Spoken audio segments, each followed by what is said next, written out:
Welcome back to Type 40. Dan Hadley, Birmingham's king of the geeks here. A whole new year, a whole new era too. Doctor Who's all-new comeback is now upon us.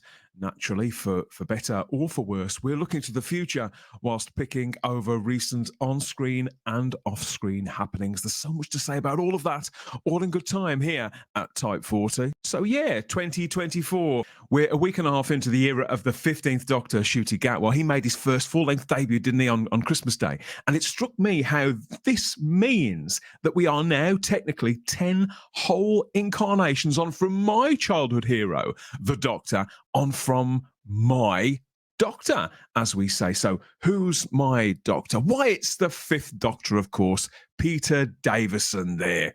As with a majority of Doctor Who fans, I'm a massive nostalgist. I don't know if that had got to you.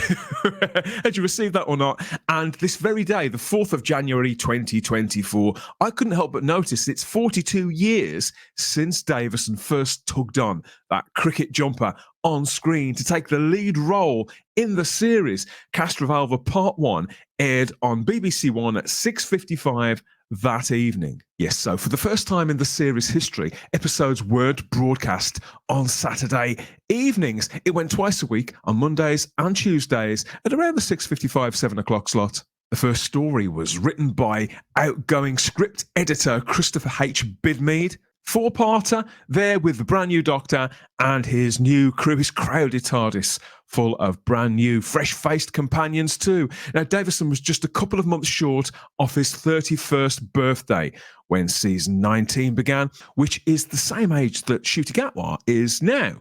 He'd stay for just over 2 years on screen, 3 seasons, making up 20 stories and 69 episodes, including that seminal feature-length story, The Five Doctors. That's easily the Doctor Who story that I've rewatched the very, very most out of all of the classic era. Actually, come to think of it, out of all Doctor Who. Now, I can't say enough, really, how in 1982 this felt such a timely change. And whilst the series had undoubtedly been freshened up the previous year when the new producer drastically updated the look and the feel of the show and refocused the storytelling with the appearance of this brand new incarnation, well, I felt like my Doctor had finally arrived. Doctor Who had been a show that I'd always watched, but I'd become aware that other people had played it before, that I'd sort of come into the movie halfway through. Here's something I could get on from the ground floor, really watch the whole story from beginning, middle, and end. And at that time, Doctor Who, the idea that Doctor Who would ever end, of course, that seemed a pie in the sky. And because Tom Baker had played it for so long, I certainly had no reason to think that Peter Davison wouldn't also be there for a few years. How wrong was I?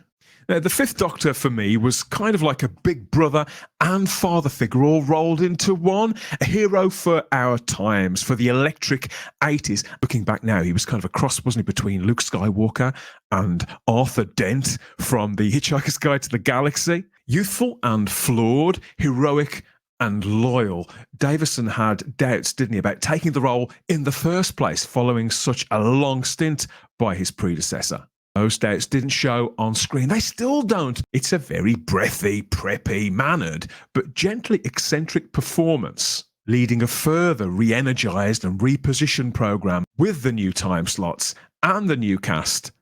And sure enough, the ratings, they did come. The ratings rose, didn't they, up to about the 9 or 10 million mark each episode. It all combined to give Doctor Who a greater momentum somehow at the time. The transformation of the series for the 1980s was now complete with its electronic theme tune and neon tube logo, matched with special effects courtesy of the humble BBC Micro. Absolute magic.